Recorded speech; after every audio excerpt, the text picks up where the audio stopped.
성경 공독합니다. 오늘 말씀은 출애굽기 14장입니다. 출애굽기 14장 15절부터 20절까지 말씀 함께 합독하시겠습니다. 출애굽기 14장 15절부터 20절까지입니다.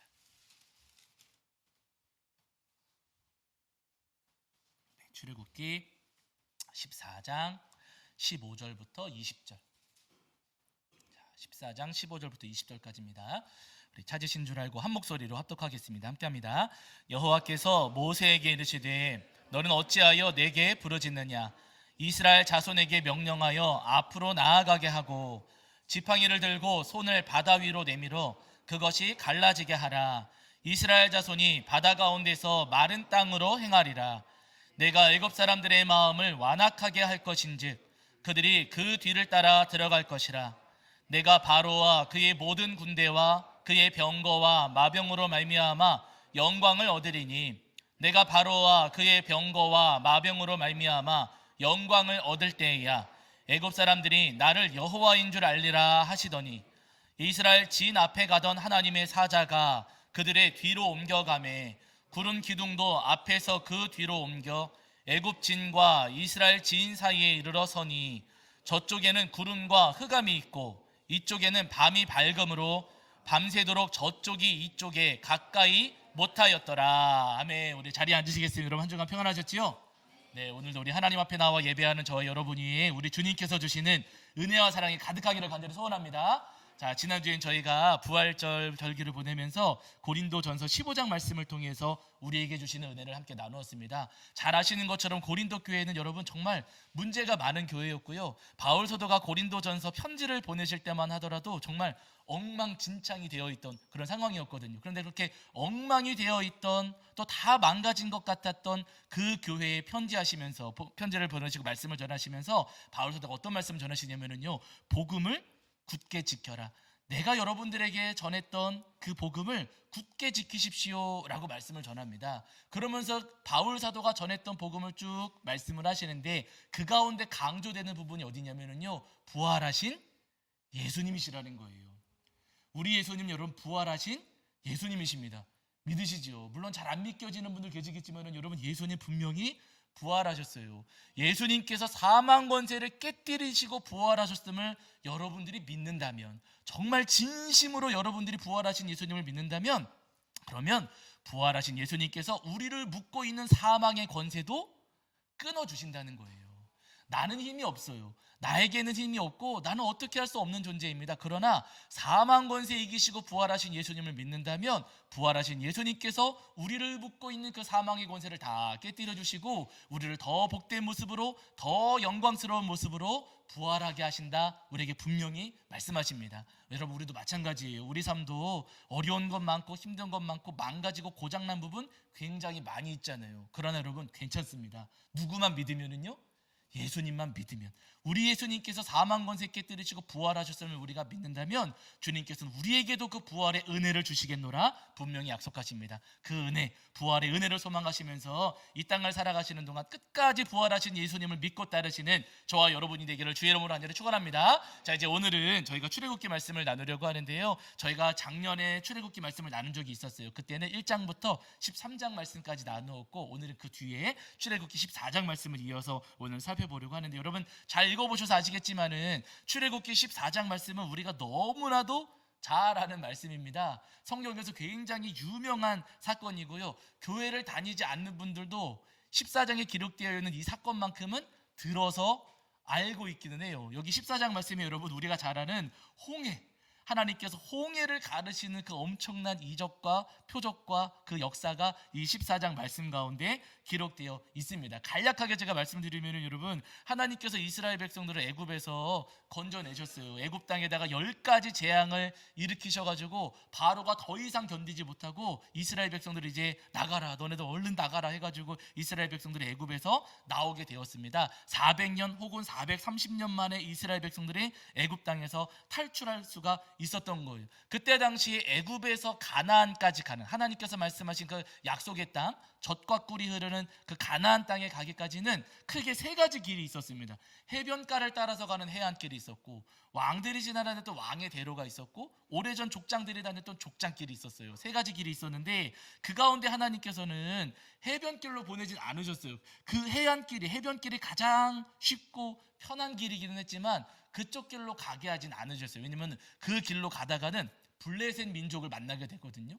이 사람들 만나면 당연히 전쟁을 치러야 되는데 블레셋 사람들과 전쟁하게 되면 이스라엘 백성들이 도망갈 것 같으니까, 무서워서 다 도망가 버릴 것 같으니까 하나님께서 해변길로는 보내지 않으시고 광야를 통과하는 족장길 혹은 왕의 대로로 이스라엘 백성들을 그 길을 인도하신 겁니다. 근데 중요한 것은 뭐냐면은 14장 1절을 보시면은 이렇게 말씀하고 있어요. 자, 14장 1절입니다. 14장 1절. 1절 2절까지 보실게요. 14장 출애굽기 14장 1절과 2절입니다. 1절과 2절 말씀. 자, 읽겠습니다. 함께 합니다. 시작. 여호와께서 모세에게 말씀하여 이르시되 이스라엘 자손에게 명령하여 돌이켜 바다와 믹돌 사이의 비하히롯 앞 곧 바알스본 맞은편 바닷가에 장막을 치게 하라. 아멘. 이렇게 말씀하셨어요. 여기 지금 2절에서 길게 나오긴 했지만 바닷가에 장막을 치게 하라 그러셨잖아요. 여기 바닷가가 홍해입니다. 우리가 흔히 이야기하는 홍해가 바로 여기 바닷가예요. 중요한 것은 여러분 14장 2절에서 하나님께서 명령하실 때 돌이켜 바다와 믹돌 사이의 비하히롯 앞 곧 바알스본 맞은편 바닷가에 장막을 치게 하라. 돌이켜 바닷가에 장막 쳐라 그러신 거예요. 그러니까 사실은 홍해 그 옆길로 이렇게 지나오기는 했어요. 그런데 지나왔는데도 불구하고 어떻게 하라고요? 돌아가서 바닷가에 장막 쳐라. 하나님께서 그렇게 말씀을 하신 겁니다. 그래서 모세가 하나님 말씀을 따라가지고 이스라엘 백성들을 데리고 가는 거예요. 하나님께서 돌아가라고 하셨어요. 이 길로 쭉 가지 말고 우리 다시 돌아가서 그 바닷가 앞에다가 장막 치라고 하시네요. 우리 다시 돌아가시지요 하고는 이스라엘 백성들을 이끌고서는 그 이제 홍해 앞에 바닷가 앞에 장막을 치게 된 겁니다. 바닷가 앞에 장막을 쳤으니까 풍경은 좋았을까요? 나빴을까요? 풍경은 좋았겠지요. 무슨 휴가 온 것 같고, 물론 그때 당시 휴가가 있었는지는 모르겠지만요. 어쨌든 바닷가 앞에 장막을 쳤으니 경치는 굉장히 좋긴 했을 것 같아요. 거기까지는 좋았는데 문제는 정신 차리고 뒤를 돌아보니까 누가 쫓아오고 있어요? 애굽의 군대가 막 달려오고 있는 겁니다. 이스라엘 백성들이 홍해 앞에 장막 치고서는 거기 머물렀는데 이 뒤편에서는 지금 애굽의 군대가 이스라엘 백성들을 잡아 죽이겠다고 막 쫓아오고 있는 거예요. 아주 난처한 상황에 지금 놓인 겁니다. 앞으로 도망가자니 앞에는 뭐가 있어요? 홍해가 가로막고 있고, 뒤로 도망가자니 뒤에는 애굽의 군대가 쫓아오고 있고, 앞뒤 어디로도 나아갈 수 없는 아주 난처한 상황, 아주 지금 어떻게도 할 수 없는 진퇴양난의 아주 큰 위기에 이스라엘 백성들이 처하게 된 겁니다. 여러분, 사람의 힘으로 그 홍해 건너갈 수 있습니까? 없습니까? 없어요. 이스라엘 백성들의 힘으로 애굽의 군대 이길 수 있어요? 없어요? 이길 수도 없어요. 아무것도 할 수 없고 죽을 수밖에 없는 아주 큰 위기를 이스라엘 백성들이 여기서 지금 만나게 되었더라는 거예요. 여러분, 때때로 우리도 이 땅을 살아가는 동안 이스라엘 백성들이 처해 있는 이 난처한 상황에 우리가 놓여질 때도 있습니다. 앞으로 가려고 하는데 길이 막힐 때가 있고, 뒤로 돌아가려고 하는데 뒤에서도 또 쫓아오는 문제들이 있을 수가 있잖아요. 나는 나아가고 싶지만 나아가지 못하고 또 뒤쫓아오는 어려움이 있어가지고 이러지도 못하고 저러지도 못하고 아무것도 할 수 없는 그런 일들을 만날 때가 있어요. 가정에서나 직장에서나 일터에서나 학교에서나 교회에서나 이러지도 못하고 저러지도 못하고 해결해야 될 일들이 산적한 그 문제들 속에 내가 폭 빠져가지고 정말 감당 못하는 그런 진퇴양난에 빠질 때가 더러 있더라는 거예요. 여러분, 우리 교회도 그렇잖아요. 이자가 매달 와요, 안 와요? 이자 내라고? 문자 계속 와요. 물론 다행히 여러분 하나님의 은혜로 잘 감당하고 있습니다. 너무 걱정 안 하셔도 돼요. 이자는 매달 뒤쫓아와요. 그런데 앞에는 또 올해 우리가 감당해야 될 부담금이 있어요.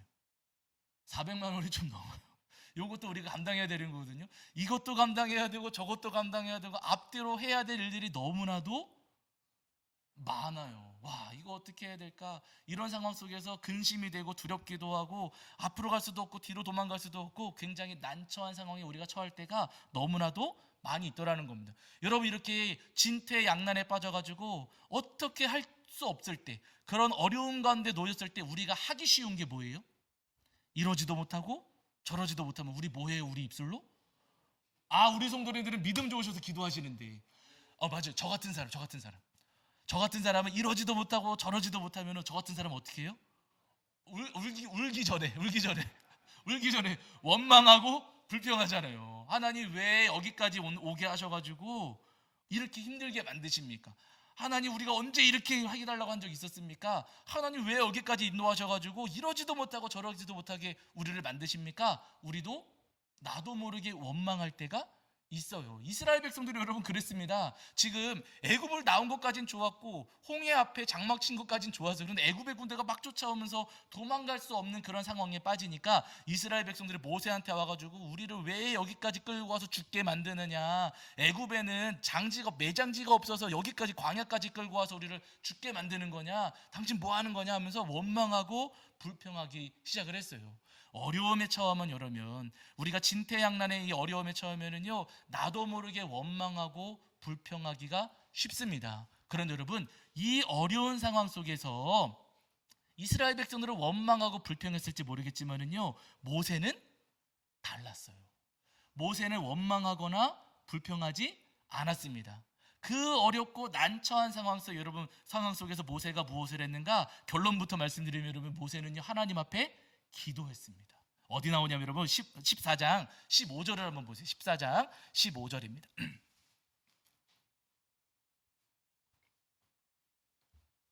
14장 15절입니다. 14장 15절.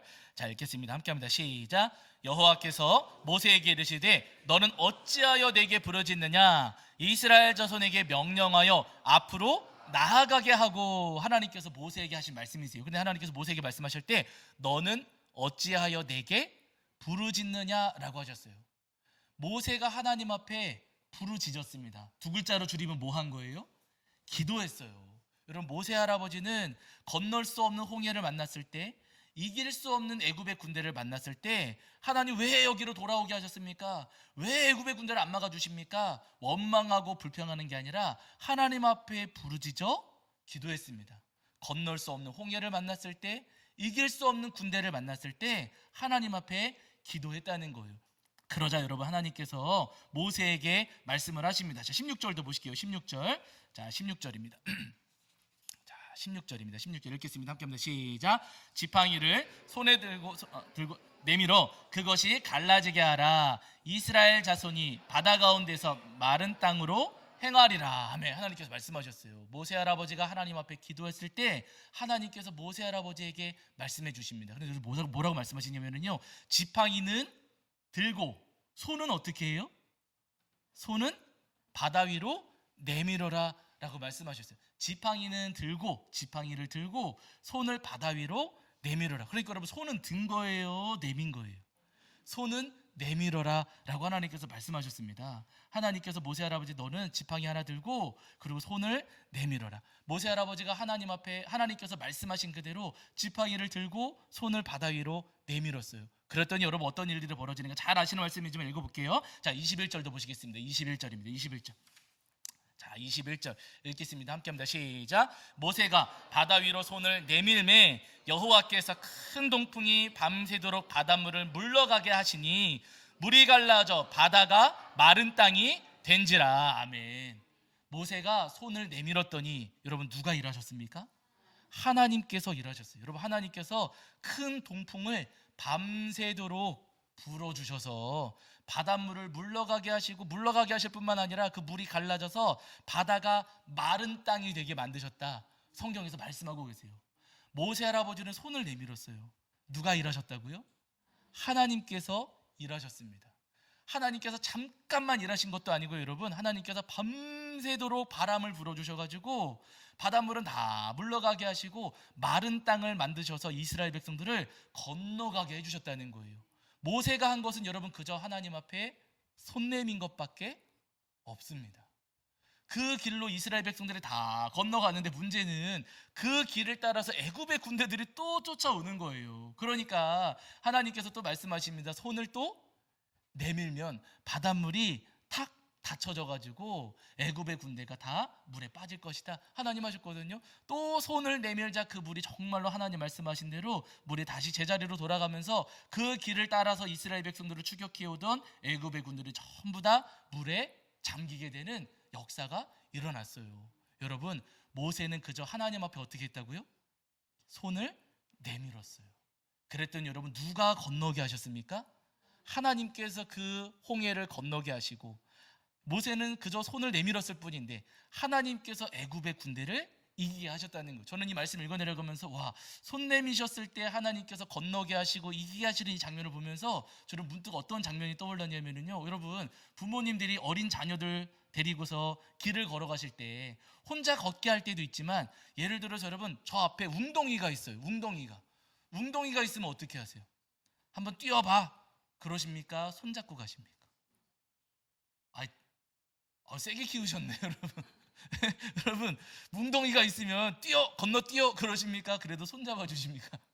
그래도 손 한번 잡아주시고 가잖아요. 여기 조심해야 돼. 손 잡아주시잖아요. 뒤에서 막 오토바이가 오거나 차가 달려와요. 그러면 잘 피해봐, 요리조리 잘 피해봐 그러십니까? 손 잡아서 딱 지켜주십니까? 손 잡아서 지켜주시잖아요. 여러분, 마찬가지예요. 이스라엘 백성들이 건널 수 없는 홍해를 만나고 이길 수 없는 애굽의 군대를 만났을 때 하나님께서는요, 손 내밀어라 하셨어요. 그 어려운 상황 속에 빠졌을 때 원망하거나 불평하거나 두려워 떨지 말고 나한테 손 내밀어라. 그럼 여러분, 그 손 누가 잡아주신다고요? 하나님께서 잡아주시겠다는 거예요. 여러분, 우리 하나님은요, 우리를 내버려 두시고 그냥 나 몰라라 하시는 하나님이 절대로 아니십니다. 우리가 정말 감당 못할 일들을 만나가지고 두렵고 떨리고 우리가 큰 어려움 가운데 처했을 때 우리가 주님께 손을 내밀면은요, 우리 손을 잡아주시는 주님이시라는 거예요. 바라긴 여러분, 앞에 홍해를 만나고 뒤쫓아오는 애굽의 군대를 만났을 때, 이 땅을 살아가시면서 정말 감당할 수 없는 괴로운 일들, 두려운 일들을 만났을 때 내 손을 잡아주시는 우리 주님께 우리의 손을 기꺼이 내미시는 저와 여러분이 되기를 주의 이름으로 간절히 축원합니다. 여러분, 제가 설교 준비하면서 또 간증 한 편을 보게 됐어요. 요즘에 연관 검색, 그 유튜브가 연관 검색이 굉장히 무서운 게, 뭐 영상 하나 보면은 비슷한 영상들이 계속 오잖아요. 네, 근데 보다가 제가 문득 딱 그 떠오른 그 영상 가운데 하나가 또 그 윤복희 씨 간증하시는 장면을 제가 잠깐 보았거든요. 근데 이분이 예전에 그 피터팬이라고 하는 뮤지컬 공연을 하셨다 그러세요. 본인이 피터팬 역할을 맡으시고 후크 선장 역할을 맡으신 분이 있는데, 공연 중에 이제 그 피터팬하고 후크 선장이 칼싸움하는 장면인 거예요. 높은 데 올라가가지고 거기서 칼싸움을 막 하고 막 대결을 하는 장면인데, 이렇게 공연 중에 이렇게 가만히 보니까 후크 선장 밟고 있는 자리가 막 위태롭더라는 거예요. 뚝 떨어질 것처럼. 이 사람이 여기서 떨어지면 큰 사고 나는 거잖아요. 그래가지고 그 이분이 후크 선장이 막 떨어질 것 같으니까 자기도 모르게 이 사람을 꽉 붙잡아서 자기 서 있는 그 발판으로 이렇게 잡아당겼다는 거예요. 그러고 나서는 그 발판은 진짜 뚝 바닥에 떨어진 거죠. 근데 문제는 이렇게 잡아당기니까 나는 어떻게 돼요? 나는 뒤로 떨어진 거예요. 그래서 후크 선장은 여기 발판 위에 서고 이분은 아래로 쿵 떨어지셨대요. 근데 떨어지는 순간에 우지지지지직 하는 소리가 자기한테만 들렸대요. 우지지지직 하는 소리가. 그러면서도 큰 사고를 당하신 거죠. 근데 공연은 공연이니까 어떻게든 그냥 공연은 마무리하시고 바로 병원 가셨는데, 발목이 팅팅 부어가지고 이제 발목 치료를 하신 거예요. 이제 발목 인대가 어떻게 됐겠거니 해가지고 발목 치료를 꾸준히 하셨다고 이야기를 하세요. 그리고 어느 순간 되니까 발목은 다 나으셨대요. 그렇게 잊고 한 4년쯤 지났는데, 어느 날 다른 공연 연습을 하다가 볼펜을 이렇게 손에 드셨는데 볼펜이 툭 떨어지더래요. 툭. 왜 그러지? 볼펜을 주우려고 하는데 손이 안 움직이시더라는 거예요. 그래서 급하게 병원을 가서 여러 가지 검사를 해보았더니 척추 5, 6, 7번이 완전히 무너져서 딱 붙어버렸습니다. 근데 제 생각에는 이 손까지 그랬던 걸 볼 때 목 쪽에도 문제가 있으셨을 것 같기는 해요. 허리하고 목 전부 다. 왜냐면 쿵 떨어지면서 충격이 있었던 거예요. 잊고 사셨는데 마비 증세가 오면서 그제서야 알게 된 거예요. 의사들이 막 그 병원에서 휠체어 가져다 주고 이제 하반신이 마비돼서 이게 신경이 이제 완전히 눌리고 그러면서 하반신이 이제 움직이지 않는 상태가 되니까 걷기 어려운 상태가 되니까 휠체어 갖다 주고 휠체어 타고 다니셔야 된다고 그 정도로 굉장히 큰 이 문제가 있으셨던 겁니다. 근데 그럼에도 불구하고 이분이 그렇게 적극적으로 치료를 받지는 않으셨대요. 통증이 여러분 어마어마하거든요. 저도 여러분 제가 허리 디스크 수술을 했잖아요. 이 디스크 문제가 있었을 때 얼마나 그게 아픈지 제가 누구보다 잘 알거든요. 서지도 못하고 앉지도 못하고 눕지도 못하고 정말 힘들어요. 근데 이분이 이 통증을 안고서는 그냥 다리를 질질 끌고 다니시면서 공연도 하고 하기는 하셨던 거예요. 통증이 어마어마하셨다 그러세요. 병원에서 마약성 진통제까지 제한하실 정도로. 그런데 마약성 진통제는 이분이 또 거절하셨대요. 아버님이신지 그 이제 마약 때문에 어려움이 있으셨던 것을 기억이 있으셔서 마약성 진통제는 다 거절하시고 그냥 그렇게 세월을 계속 보내신 겁니다. 통증을 끌어안고 마비 증세가 오는데도. 그러다가 그렇게 한 4년 정도 이분이 이제 그렇게 지내시다가 어느 날 집에 거실에 이렇게 누워 계셨대요. 누워 계시면서 스르륵 잠이 드시는데 근데 이제 스르륵 잠이 들면서 그냥 중얼중얼 혼자 하신 거예요. 아니 예수님, 죽은 나사로도 살리시면서 이까지 물렁뼈, 그분의 표현이에요. 물렁뼈. 우리는 뭐 의학적인 용어는 잘 모르니까 이까지 물렁뼈는 뭐 아무것도 아니시죠 하면서 그냥 잠드신 거예요.